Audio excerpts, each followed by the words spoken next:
Pamp bis bihan. Un istuer skrivet get nadja.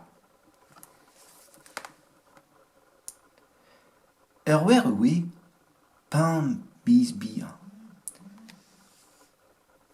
En enitje tan, on vet bismeut a lar. Wan meus mi a lejañ bouit.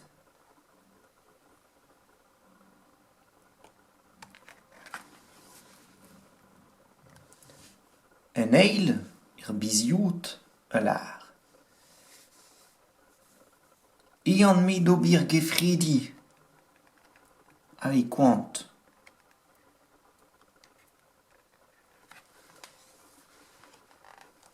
Un trivet bizbraz a lar.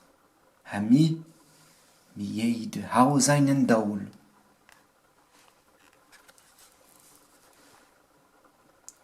Pevare bizgwalen a lar.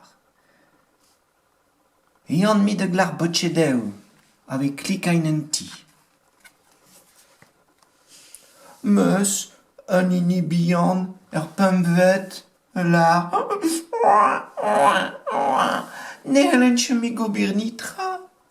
Rak bis bihan ve gweit ar an hain.